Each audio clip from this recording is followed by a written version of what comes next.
السلام علیکم ورحمۃ اللہ وبرکاتہ ناظرین اور سامعین کرام، امید کرتا ہوں آپ لوگ وافظ ہوں گے۔ ناظرین کرام، اس ویڈیو کو مکمل دیکھیے اور زیادہ سے زیادہ لوگوں تک شیئر کیجیے۔ ناظرین کرام، حضرت مولانا سمیر الدین قاسمی صاحب دامت برکاتہم العالیہ اپنے بیان میں کیا فرما رہے ہیں مولانا سلمان ندوی کے تعلق سے، تو آپ اس بیان کو مکمل سنیے اور بیان سننے کے بعد آپ کی کیا رائے ہے اپنی رائے ضرور پیش کریں۔ اس ویڈیو کو زیادہ سے زیادہ لوگوں تک شیئر کریں۔ پہلے مکمل بیان سنیں۔ سلمان ندوی صاحب کی ایک میں نے ویڈیو دیکھی جس میں وہ چیلنج کر رہے ہیں اہل سنت والجماعت کو کہ حضرت امیر معاویہ رضی اللہ تعالیٰ نے ایک بھی حدیث لکھی ہو تو مجھے بتاؤ۔ اسی ویڈیو میں وہ بھی کہہ رہے ہیں کہ وہ شدر تھے یا چھوت تھے۔ جواباً عرض ہے کہ سلمان ندوی صاحب یا تو آپ حدیث نہیں دیکھتے ہیں یا دانشور آپ جھوٹ بول رہے ہیں۔ حدیث کے اندر موجود ہے اذهب فدعوا لی معاویہ وکان یکتب الوحی، دلائل النبوہ میں ہے، اور حدیث جلد نمبر 4 اور صفحہ نمبر 243 کہ حضرت معاویہ رضی اللہ عنہ نے کہا کہ جاؤ ان کو بلاؤ، اور آگے ہے کانا یکتب الوحی، راوی کہتے ہیں کہ وہی لکھا کرتے تھے، تو وہی کے لکھنے کا تو حدیث موجود ہے۔ دوسری ہے اذهب فدعوا لی معاویہ وقال کان کاتبہ، مسند احمد ہے، حدیث کا نمبر ہے 3104 کہ حضرت معاویہ کو بلاؤ، اور آگے راوی لکھتے ہیں کانا کاتبہ، حضرت عمر رضی اللہ تعالیٰ عنہ حضور کے کاتب تھے۔ وہی بھی لکھتے ہوں گے، دوسری چیز بھی لکھتے ہوں گے، کاتب تھے وہ۔ یہ ایمان لائے ہیں 8 ہجری میں اور وہی بند ہوئی ہے 10 ہجری میں حجۃ الوداع میں، تو 2 سال تو ان کو وہی لکھنے کا موقع ملا ہے۔ اس نے کہا کہ آپ کو وہی بند ہو گئی تھی۔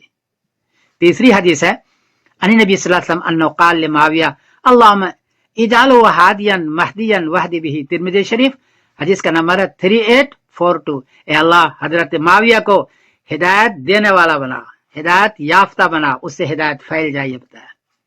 تو حضور تو دعا کر رہے ہیں حضرت امیر معاویہ رضی اللہ تعالیٰ عنہ کے لیے، اور آپ کہتے ہیں کہ وہ شودر ہیں۔ حضور صحیح یا آپ صحیح؟ آپ فیصلہ فرما لیں۔ وہ تو کہہ رہے ہیں ہادیا مہدیا واہد بہ۔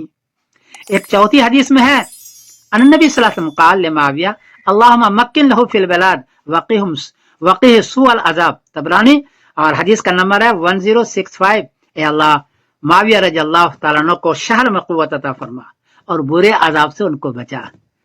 اس دعا کا اثر یہ ہوا نبی کریم صلی اللہ علیہ وسلم کے، یہ طبرانی کا حدیث ہے، کہ 20 سال انہوں نے حکومت کی، اتنی حکومت کسی کی نہیں ہے، اور انصاف کے ساتھ حکومت کی۔ اور معاویہ رضی اللہ عنہ 20 سال حکومت کی، اس میں انصاف کیا، اہل بیت کو انہوں نے سہولتیں دی، حضرت حسن حضرت حسین اہل بیت کو پوری سہولت دی، اتنی تو کسی اور نے بھی سہولت نہیں دی ہے۔ اس زمانے میں کسی نے اہل بیت کی طرف آنکھ اٹھا کے نہیں دیکھا۔ اس سے پہلے 3 جنگیں کروا دی تھی حضرت علی رضی اللہ تعالیٰ عنہ سے، جنگ صفین، جنگ جمل اور نہروان وغیرہ، اور بڑی تکلیف دی تھی، لیکن معاویہ رضی اللہ عنہ ساری کفایت کی۔ تو نبی کریم صلی اللہ علیہ وسلم کے بارے نے تو فرمایا کانا یکتب الوحی، اور آپ کہتے ہیں کہ وہی دیکھ لاؤ کسی نے کب لکھی۔ حضور پاک صلی اللہ علیہ وسلم ان کے لیے دعا فرما رہے ہیں ہادین مہدین لو، اور آپ ان کو شدر کہہ رہے ہیں۔ مولانا ندوی صاحب کہ ایسا تو نہیں کہ آپ ان کی بددعاؤں کو جیسے خود شدر بن گئے ہیں؟ میں تو نہیں کہتا، لیکن دیکھو نا صحیح، وہ دعا کر رہے ہیں اور آپ ان کو شدر قرار دے رہے ہیں، اس لیے سوچے اس سلسلے میں یہ اچھی چیز نہیں ہے۔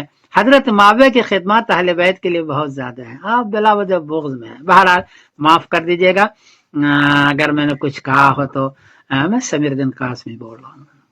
تو ناظرین کرام، آپ لوگوں نے حضرت مولانا سمیر الدین قاسمی صاحب دامت برکاتہم العالیہ کا بیان کو سنا، اور سننے کے بعد آپ کی کیا رائے ہے اپنی رائے ضرور پیش کریں۔ اس ویڈیو کو زیادہ سے زیادہ لوگوں تک شیئر کریں۔ ہمارے چینل پہ نہیں ہے، ہمارے چینل کو ضرور سبسکرائب کریں، لائک کریں، کمنٹ کریں اور ضرور شیئر کریں۔ السلام علیکم ورحمۃ اللہ۔